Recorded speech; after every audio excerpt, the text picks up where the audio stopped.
Hello students, आज मैं आपको इस वीडियो में प्रश्नावली 3G का सवाल संख्या 9 बताने वाला हूं, जो दिया है कि 30 किलोमीटर चलने में अजीत को अमित से 2 घंटे समय अधिक लगता है। यदि अजीत अपनी चाल दोगुनी कर दे तो उसे अमित से 1 घंटा समय कम लगेगा। उनकी चालें ज्ञात कीजिए। ठीक है, तो सबसे पहले हम क्या करें, उनकी चालें मान लेंगे जो हमने मान रखी हैं। ठीक है, कि अजीत की चाल x किलोमीटर प्रति घंटा तथा अमित की चाल y किलोमीटर प्रति घंटा है। ठीक है, तो जो किलोमीटर प्रति घंटा है वो चाल का मात्रक होता है और दोनों को यहाँ पर दूरी जो तय करनी है वो 30 किलोमीटर तय करनी है। ठीक है, तो यहाँ पर देखिए दोनों जो अजीत को 2 घंटे समय अधिक लग रहा है किससे, अमित से। तो हम ऐसा करते हैं, हम दोनों का समय निकाल लेते हैं, अजीत का भी समय निकाल लेते हैं और अमित का भी समय निकाल लेते हैं। और अजीत का जो चाल है समय है वो 2 घंटा हम अधिक कर देंगे। ठीक है, तो चलिए मैं लिख लेता हूँ कि अजीत द्वारा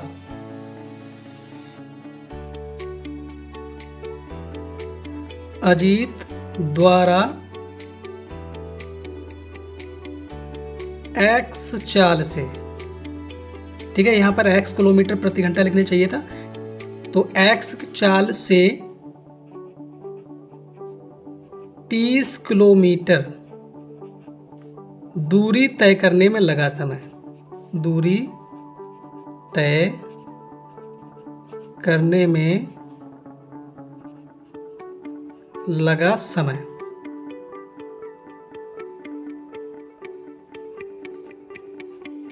ठीक है, तो देखिए सूत्र आपका होता है कि चाल बराबर दूरी बटा समय। क्या होता है आपका, दूरी बटा समय होता है, चाल बराबर दूरी बटा समय। तो अगर यहाँ पर हम समय निकालेंगे तो आपका हो जाएगा दूरी बटा चाल, दूरी बटा चाल। ठीक है, तो देखिए दूरी जो है वो 30 किलोमीटर दूरी तय करनी है हमको और अजीत की चाल है x, तो बटे में आपका x हो जाएगा। तो ये 30 बटे x घंटे निकल के आ जाता है अजीत का समय। ठीक है, इसी प्रकार निकालेंगे हम अमित का समय। तो देखिए यहाँ पर मैं लिख दिया है कि अमित द्वारा y किलोमीटर प्रति घंटा की चाल से 30 किलोमीटर दूरी तय करने में लगा समय। ठीक है, तो समय बराबर आपका दूरी बटा चाल होता है, तो दूरी कितनी तय करनी है, 30 किलोमीटर और चाल है y। ठीक है, तो ये समय 30 बटे y समय हो गया अमित का। ठीक है, अब हम प्रश्नानुसार कर लेते हैं। ठीक है, प्रश्नानुसार। ठीक है, तो प्रश्नानुसार में क्या है कि जो अजीत का समय है यानी कि 30 बटे x ही हो गया अजीत का समय और बराबर के उस ओर लिख लेंगे अमित का समय जो आया है 30 बटे y। ठीक है, तो अजीत को अमित से 2 घंटे अधिक लगते हैं, तो अधिक किसे लगते हैं, अजीत को, तो बराबर करने के लिए हम अमित को 2 अधिक कर देंगे। ठीक है, चलिए अब हम क्या करते हैं, इस y वाले पद की साइड चेंज कर लेते हैं। ठीक है, तो देखिए हमको क्या मिलेगा, 30 बटे x और ये माइनस में आपका हो जाएगा 30 बटे y बराबर आपके 2 रह जाएंगे। ठीक है, और इन दोनों से आप 30 कॉमन ले लेंगे। क्या ले लेंगे, 30 कॉमन। ठीक है,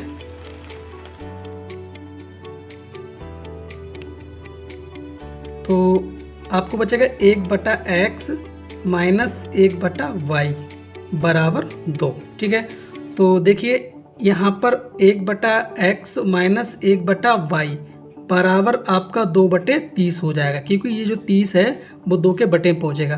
तो आप जानते हैं कि 2 एकम 2 और ये 15 दूनी 30। ठीक है, तो यहाँ पर 1 बटा x माइनस 1 बटे y बराबर 1 बटे 15, इसे हम समीकरण 2 मान लेंगे। ठीक है, अब देखिए यहाँ पर मैं अब सेकंड शर्त की बात करता हूँ। ठीक है, सेकंड शर्त में क्या कहा गया है, तो देखिए कहा गया है कि यदि अजीत अपनी चाल दोगुनी कर दे तो उसे अमित से 1 घंटा समय कम लगेगा। तो आप जानते हैं अगर किसी की चाल अधिक हो जाएगी तो उसको दूरी तय करने में समय कम लगेगा। तो वही चीज़ यहाँ पर है कि पहले अजीत की कितनी थी x, अब अजीत की कितनी हो जाएगी 2x। तो अब 2x जब चाल हो जाएगी तो हम देख लेंगे कि 30 किलोमीटर दूरी तय करने में कितना समय लगेगा। ठीक है, तो इसी बात को मैं नीचे लिख रहा हूँ। तो देखिए मैंने लिख दिया है कि अजीत की चाल दोगुनी करने पर चाल, तो पहले x थी तो x गुणा 2 यानी कि 2x किलोमीटर प्रति घंटा हो जाएगी। ठीक है, अब जब चाल दोगुनी हो गई है तो उसका समय भी बदल जाएगा। ठीक है, तो अब हम समय निकाल लेते हैं और लिख लेते हैं। तो देखिए इसका हम यानी जब चाल दोगुनी हो जाएगी तो इसका समय देख लेते कितना लगेगा। ठीक है, तो लिख लिया कि अजीत द्वारा 2x किलोमीटर प्रति घंटा की चाल से 30 किलोमीटर दूरी तय करने में लगा समय। ठीक है, तो समय बराबर होता है दूरी बटा चाल, तो दूरी आपकी 30 ही रहेगी और चाल हो गई 2x, तो ये आपका समय हो गया। ठीक है, अब हम प्रश्नानुसार फिर कर लेंगे। तो इसमें क्या करेंगे कि जो अजीत का समय है 30/2x, वैसे एक और रख लेंगे और बराबर का दूसरी ओर रख लेंगे 30/22 जो अमित का समय था पहली वाला। ठीक है, तो क्या होगा 1 घंटे समय कम हो जाएगा। ठीक है, तो कम ये हुआ, लेकिन बराबर करने के लिए अमित का समय हम कम कर लेंगे। ठीक है, तो अब देखिए फिर वही करेंगे कि साइड चेंज करेंगे तो आपका 30/2x हो जाएगा और माइनस 30/y। ठीक है, और बराबर में रह जाएगा आपका माइनस का 1। ठीक है, तो यहाँ पर देखिए क्या करते हैं कि दोनों से हम 30 कॉमन ले लेते हैं, तो आपको बचेगा 1/2x और माइनस 1/y, यहाँ से 1/y और बराबर आपका माइनस का 1। ठीक है, तो देखिए तो 1/2x माइनस 1/y और ये 30 जाएगा वो आपका माइनस के 1 के बटे में पहुँच जाएगा और इसे हम समीकरण 2 मान लेंगे। ठीक है, तो देखिए ये हमारी समीकरण 1 है और इसे हमने समीकरण 2 मान लिया। ठीक है, तो यहाँ पर हम चाहें तो रैखिक समीकरण में या मान के हल कर सकते हैं, यानी रैखिक समीकरण में मान के हल कर सकते हैं। तो अगर चाहें तो डायरेक्ट भी कर देंगे, जैसा कि यहाँ पर देखिए ये 1/y माइनस का है और 1/y ये प्लस का है। ठीक है, तो यहाँ पर जो y का मान जो होगा वो दोनों समीकरणों को घटाने पे विलुप्त हो जाएगा। तो देखिए यहाँ पर मैंने लिख दिया है कि 1/y का मान विलुप्त करने के लिए समीकरण 1 बार समीकरण 2 को घटाने पर। ठीक है, और मैंने दोनों समीकरणों को लिख भी लिया है। ठीक है, तो अब यहाँ पर हम घटाने पे हल करेंगे तो आपके नीचे वाली समीकरण के चिन्ह बदल जाएंगे। ये हमारा प्लस था तो माइनस का हो गया और ये माइनस का तो प्लस का हो गया। ठीक है, और ये भी आपका प्लस में हो जाएगा।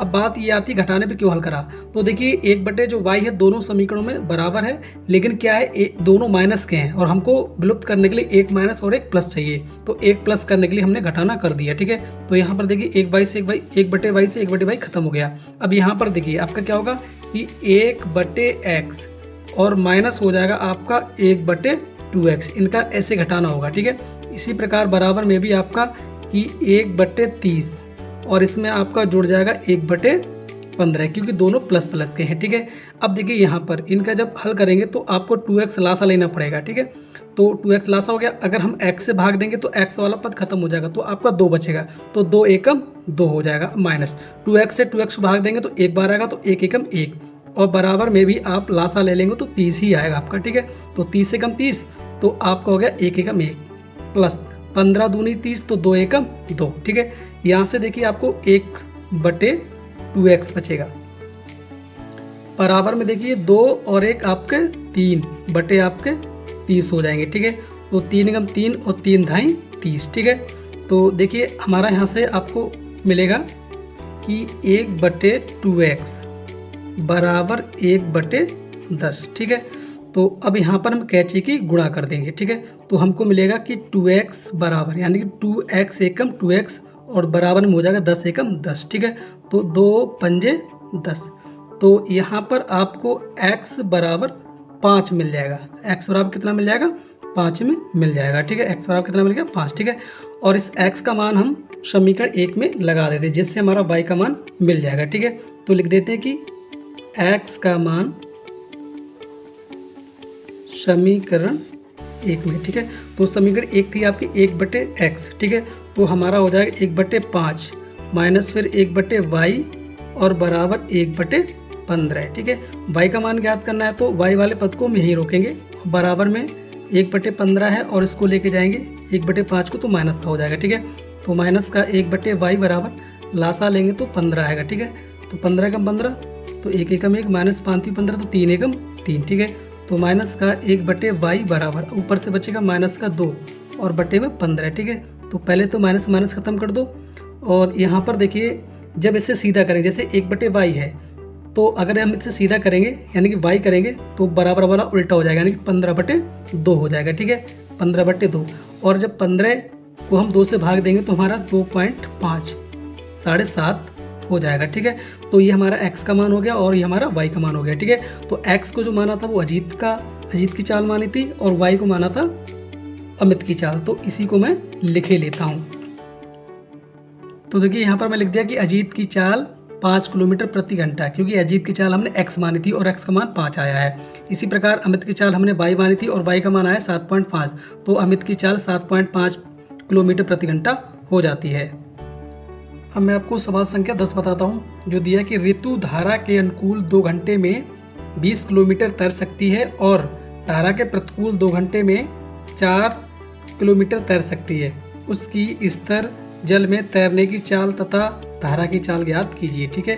तो हमने मान लिया कि माना स्तर जल में ऋतु के तैरने की चाल x किलोमीटर प्रति घंटा तथा धारा की चाल y किलोमीटर प्रति घंटा है, ठीक है।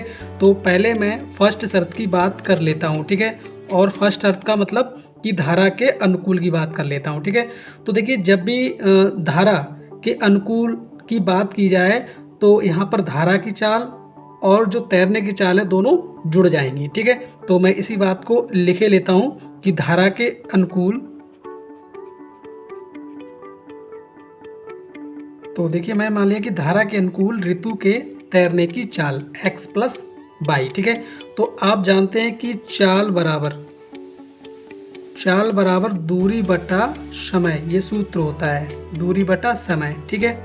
तो धारा के अनुकूल चाल हो चुकी है x प्लस y, ठीक है।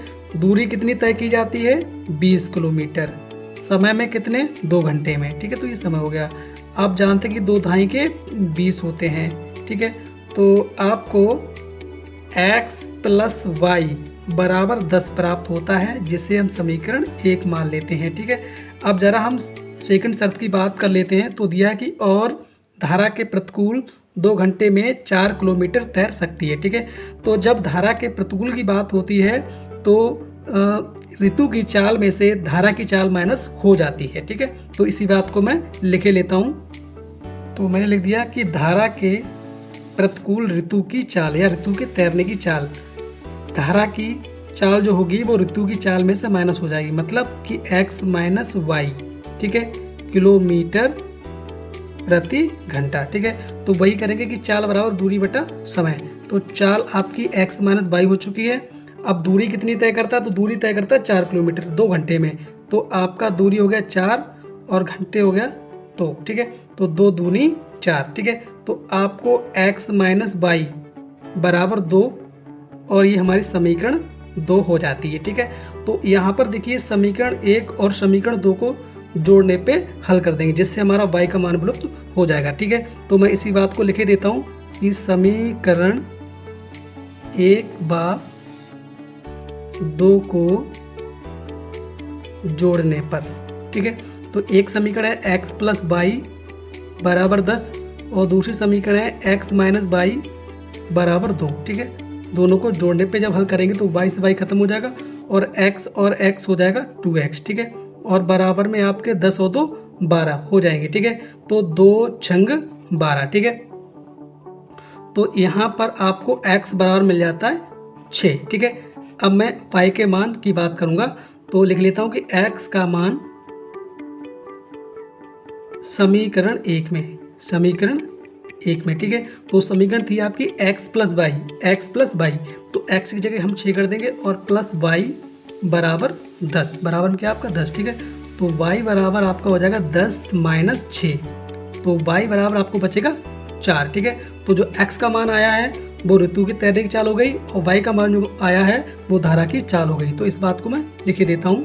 तो देखिए x का मान आया था 6 और x का जो माना था वो हमने ऋतु की तैरने की चाल मानी थी, तो आपको इसलिए 6 किलोमीटर प्रति घंटा हो गई। और धारा की चाल हमने y मानी थी और y का मान आपको 4 मिला है, तो धारा की चाल 4 किलोमीटर प्रति घंटा हो जाएगी, ठीक है। अगर आप आंसर चेक करना चाहें कि हमारा सही है या गलत, तो आपकी समीकरण जो 1 दे रखी थी वो आपकी x प्लस 10 थी, ठीक है। और यहाँ पर x प्लस y बराबर 10, तो x का मान अगर 6 रखेंगे और y का मान 4 रखेंगे, दोनों को जोड़ेंगे तो आपका 10 ही प्राप्त हो जाएगा। तो आप आंसर चेक कर सकते हैं, यानी कि दोनों जो समीकरण होती हैं उनमें अगर हम x का y का मान रखेंगे तो आपकी दोनों साइडें बराबर हो जाएंगी, तो समझो वही आपका आंसर हो जाएगा। अब मैं आपको सवाल संख्या 11 बताता हूँ, जो है एक भिन्न 1/3 हो जाती है जब उसके अंश से 1 घटाया जाता है। ठीक है, तो इन्होंने इस बात को बाद के रखा है जिसे पहले रखना चाहिए। ठीक है, तो कोई बात नहीं है। तो हम पहले क्या करेंगे, अंश में 1 घटाने के बाद बराबर में क्या कर देंगे, 1/3 कर देंगे। ठीक है, और 1/4 हो जाती है जब उसके हर में 8 जोड़ दिया जाता है। तो कह रहा कि वह भिन्न ज्ञात कीजिए। ठीक है, तो भिन्न वाले सवालों में सबसे पहले भिन्न का अंश और हर मान लेते हैं। तो देखिए मैंने मान लिया कि माना भिन्न संख्या का अंश x तथा भिन्न संख्या का हर y, तब वह भिन्न संख्या x/y हो जाए, क्योंकि आपका अंश बटे हर होता है सूत्र, यानी भिन्न संख्या बराबर अंश बटे हर होता है। ठीक है, चलिए तो अब सवाल ने क्या कहा कि एक भिन्न 1/3 हो जाती है जब उसके अंश से 1 घटाया जाता है। ठीक है, तो देखिए अब इसको हम फर्स्ट शर्त में लिख लेते हैं। ठीक है, तो अंश हमारा कितना x है और इसमें हम क्या करेंगे, 1 माइनस कर देंगे और बटे में हमारा हर है जो y रहेगा, इसमें कोई भी परिवर्तन नहीं किया जाएगा। ठीक है, तो भिन्न का जो मान होगा वो 1/3 हो जाएगा। ठीक है, अब यहाँ पर देखिए हम कैचे की गुणा करेंगे तो 3 की गुणा होगी x में और 1 में। ठीक है, तो आपका हो जाएगा 3x माइनस 3 एकम 3 और बराबर आपका y एकम y हो जाएगा। ठीक है, तो y की हम साइड चेंज करेंगे और 3 को बराबर के उस ओर ले जाएंगे। ठीक है, तो 3x माइनस y बराबर में 3 प्लस का हो जाएगा। ठीक है, और इसे हमने समीकरण 1 मान लिया। ठीक है, अब मैं बात कर लेता हूँ सेकंड शर्त की। ठीक है, तो सेकंड शर्त में देखिए कहा गया है कि वह 1/4 हो जाती है जब हर में 8 जोड़ दिया जाता है। ठीक है, तो अब हमको हर में 8 जोड़ देना है और बराबर कर देना है 1/4 के। ठीक है, चलिए तो मैं लिख देता हूँ सेकंड शर्त। ठीक है, सेकंड शर्त, तो अंश में कोई भी परिवर्तन नहीं किया जाएगा, x से रहेगा और हर में हमारा 8 जोड़ दिया जाएगा। ठीक है, तो बराबर हो जाएगा 1/4 के। ठीक है, तो इसमें भी हम कैचे गुणा करेंगे तो 4 की और x की हो जाएगी 4x और बराबर में 1 की गुणा होगी y+8 में, तो आपको y+8 ही मिल जाएगा। ठीक है, तो देखिए अब हम साइड चेंज करेंगे तो हमारा मिलेगा कि 4x माइनस y और बराबर में 8 वही रहेगा। ठीक है, तो प्लस में रहेगा, तो ये होगी समीकरण 2। ठीक है, और यहाँ पर हम दोनों समीकरणों को घटाने पे हल कर देंगे जिससे y का मान विलुप्त हो जाएगा। तो देखिए यहाँ पर मैंने लिख दिया कि समीकरण 1 व 2 को घटाने पर। ठीक है, और दोनों समीकरणों को भी नोट कर लिया। ठीक है, घटाने में क्या होगा, ये माइनस और ये माइनस है तो प्लस और ये हमारा माइनस हो जाएगा, तो y से y खत्म हो जाएगा। अब देखिए यहाँ पे हमारा ये 3x प्लस का हो चुका है और ये 4x माइनस का है, तो माइनस का आपको 1x बचेगा, घट जाएंगे और बराबर में आपको माइनस का बचेगा 5। ठीक है, क्योंकि माइनस का 8 है और प्लस का आपका 3 है, तो माइनस से माइनस खत्म हो गया, तो आपको x बराबर मिल जाता है 5। ठीक है, और इस x का मान हम समीकरण 1 में लगा देते हैं। ठीक है, तो लिख देते हैं कि x का मान समीकरण 1 में, तो समीकरण 1 है आपकी 3x माइनस y, तो आपका हो जाएगा 3x गुणे 5 माइनस y बराबर 3। ठीक है, तो जब y का मान निकालें तो y को हम यहीं रोकेंगे और बराबर में 3 दिया हुआ है और 3 पंजे 15, उस पर जाके आपका माइनस का हो जाएगा। ठीक है, तो जब हम घटाएंगे तो हमारे लिए मिलेगा माइनस का y बराबर माइनस के 12। ठीक है, तो यहाँ पर देखिए माइनस से माइनस खत्म हो जाएगा और आपको y बराबर 12 मिल जाएगा। ठीक है, तो अब वह इस भिन्न संख्या हम लिख लेंगे। ठीक है, वह भिन्न संख्या, तो वह भिन्न संख्या बराबर हमने माना था x/y और x का मान आया है 5 और y का मान आया है 12, तो यही हमारी भिन्न संख्या हो जाएगी। अब मैं आपको सवाल संख्या 12 बताता हूँ, जो दिया है कि पिता और पुत्र की वर्तमान आयु का अनुपात 5:2 है। 10 वर्ष बाद उनकी आयु का अनुपात 2/1 हो जाता है। ठीक है, यहाँ पे लिख लेंगे बाद उनकी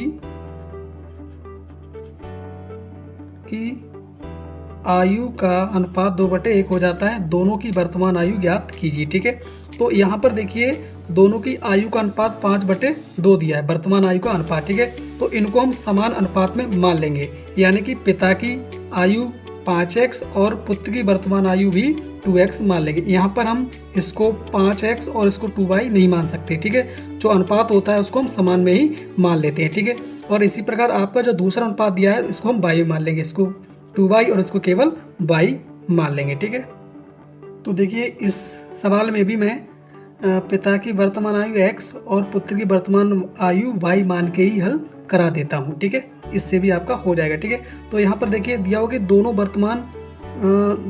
दोनों की वर्तमान आयु का अनुपात 5:2 दिया है, ठीक है। और यहाँ पर हमने पिता की जो आयु है वो मानी है x और पुत्र की मानी है y, ठीक है। और बराबर आपका जो अनुपात होता है वो बटे ही मतलब होता है, ठीक है, यानी कि 5/2 हो जाएगा यहाँ पर, ठीक है। और यहाँ पर हम कैची की गुणा कर देंगे, ठीक है। तो 2 की गुणा होगी x में और 5 गुणा होगी y की, तो आपको हो जाएगा 2x बराबर 5y, ठीक है। और यहाँ पर हम 5y की साइड चेंज कर लेंगे तो आपको मिल जाएगा 2x माइनस 5y बराबर 0, और इसे हम समीकरण 1 मान लेंगे, ठीक है।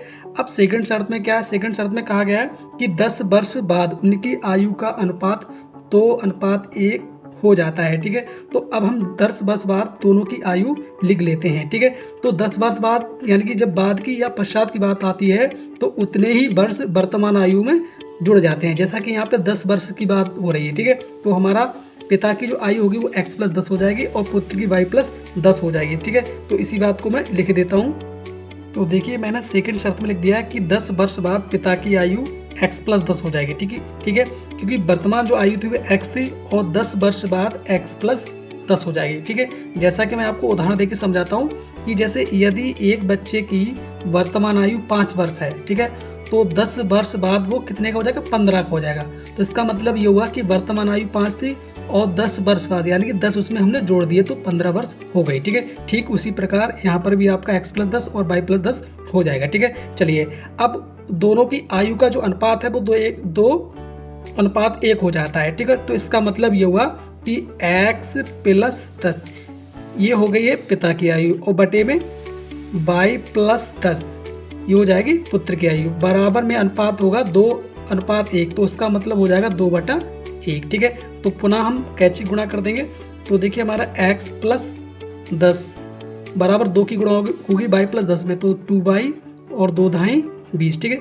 y को हम साइड चेंज करेंगे तो देखिए हमारा क्या होगा x - 2y बराबर में आपका 20 बचेगा और ये 10 की साइड चेंज करेंगे तो वो हमारा माइनस का हो जाएगा, ठीक है।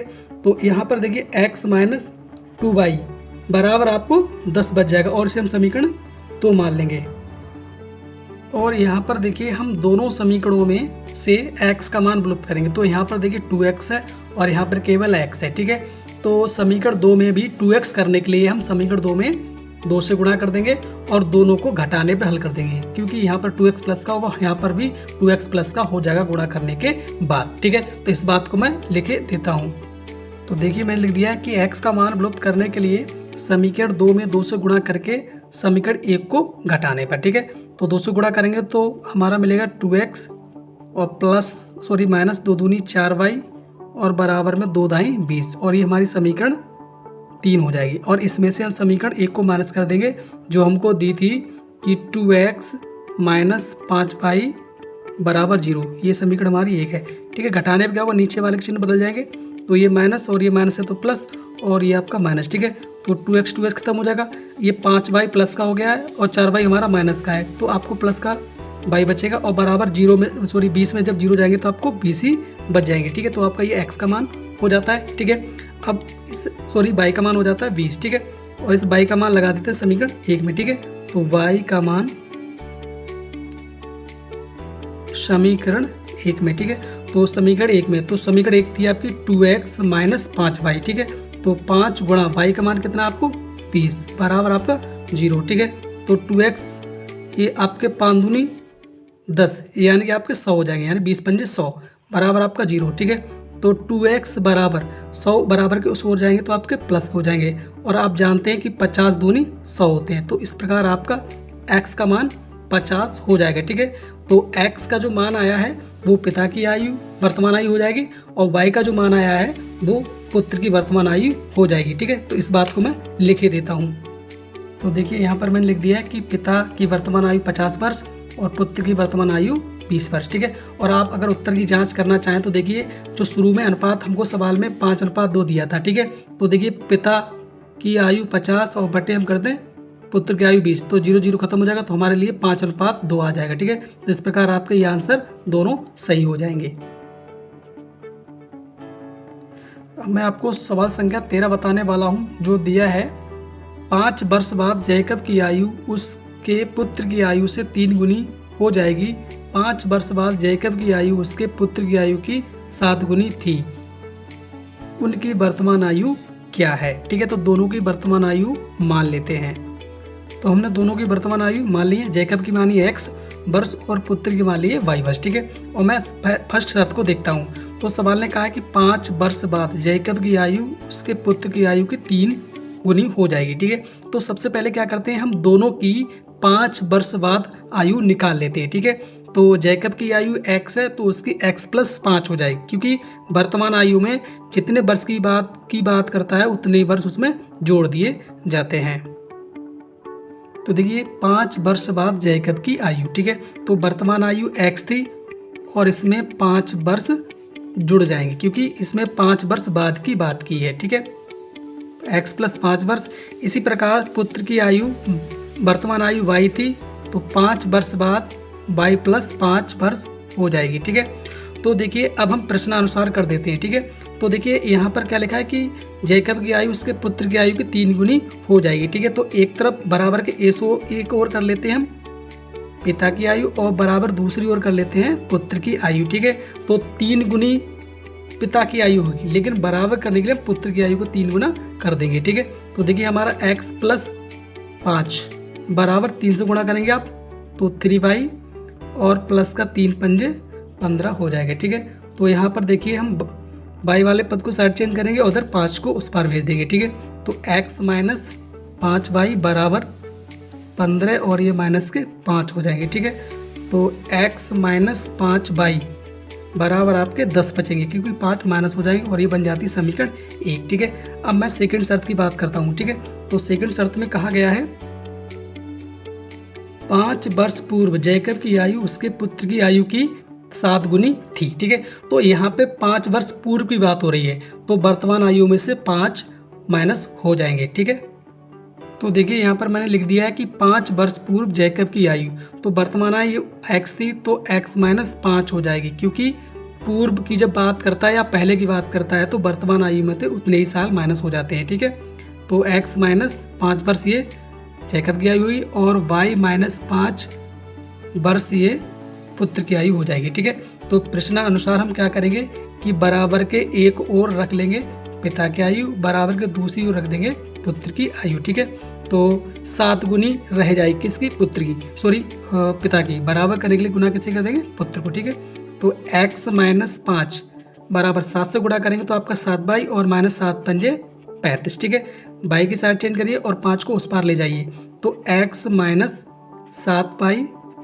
और बराबर माइनस के 35 और ये वाले 5 जाएंगे तो आपके प्लस के हो जाएंगे। ठीक है, तो आपको मिलेगा x - 7y बराबर में आपको माइनस का 30 बचेगा, क्योंकि 5 प्लस के हैं जो माइनस हो जाएंगे तो आपको माइनस के 30 बच जाएंगे। ठीक है, अब देखिए यहाँ पर ये आपकी समीकरण 1 है और ये समीकरण 2 है।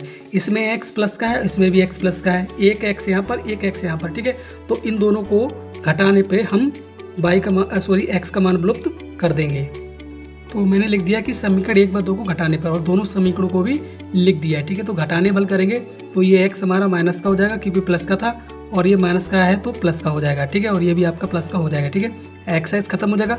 यहाँ पर 7y आपका प्लस हो गया है, 5y माइनस का है, तो आपको 2y बचेगा प्लस में। ठीक है, बराबर में आपको 40 हो जाएंगे, क्योंकि दोनों प्लस हो चुके हैं। ठीक है, तो आप जानते हैं कि 20 दूनी 40 होते हैं। ठीक है, तो यहाँ पर y का मान आपको 20 मिल जाएगा। ठीक है, और इस y का मान हम समीकरण 1 में लगा देते हैं। ठीक है, y का मान समीकरण 1 में। ठीक है, तो समीकरण 1 थी आपकी x - 5y, तो x - 5 और गुणा y का मान कितना आपको 20 और बराबर आपका 10 दिया हुआ। ठीक है, तो x - 5 दूनी 10 यानी कि आपके 100 हो जाएंगे। ठीक है, क्योंकि 20 पंजे आपके 100 होते हैं और बराबर आपके 10। ठीक है, तो x बराबर 10 और ये 100 जाएगा, वो भी आपका माइनस का हो जाएगा। ठीक है, तो कुल मिला के आपको x का मान 110 मिल जाएगा। ठीक है, तो x का जो मान आया है वो जैकब की आयु होगी और y का मान आया है वो उसके पुत्र की आयु हो जाएगी। देखिए यहाँ पर पहले समीकरण बनाने में थोड़ी सी गलती हो गई थी कि ये हमारा 3y था, ठीक है, जिसे हमने 5y कर दिया था, ठीक है। तो यहाँ पे माइनस का 3y होगा, ठीक है, माइनस का 3y, ठीक है। तो इसी प्रकार जब दोनों समीकरण घटाना करेंगे तो वहाँ पर भी आपका सुधार करना पड़ेगा। जैसा कि यहाँ पर देखिए आपका क्या है कि x माइनस का 5y तो यहाँ पे आपका क्या होगा 3y होगा, ठीक है। तो देखिए ये 3y माइनस का हो गया था और ये 7y आपका प्लस का हो गया था, ठीक है। जब घटाएंगे तो आपको प्लस का 4y बचेगा, ठीक है। और बराबर में दोनों जुड़ जाएंगे तो 40 हो जाएंगे, तो 4 धाई आपके 40 हो जाएंगे, ठीक है। तो इस प्रकार यहाँ पर जो y का मान होगा वो 10 आ जाएगा, ठीक है। और इस x का मान हम लगाएंगे, सॉरी y का मान लगाएंगे समीकरण 1 में। तो आपका समीकरण था x माइनस 3y, ठीक है। तो 3 यहाँ पे करना पड़ेगा आपको और y की जगह गुणा में 10 हो जाएगा, ठीक है। तो आपका 3 धाई 30 हो जाएगा। कितना हो जाएगा? 3 धाई के 30 हो जाएगा, ठीक है। और जिसे बराबर के उस ओर लेके जाएंगे तो 10 तो ही है और प्लस में आपका 30 हो जाएगा, ठीक है। तो इस प्रकार आपका जो x का मान होगा वो आपका 40 हो जाएगा, ठीक है। तो यहाँ पे लिख देंगे कि जैकब की वर्तमान आयु, ठीक है, जैकब की वर्तमान आयु बराबर हो जाएगी 40 वर्ष, ठीक है। और उसके पुत्र की वर्तमान आयु बराबर 10 वर्ष हो जाएगी, ठीक है। तो ये आपका आंसर हो जाएगा।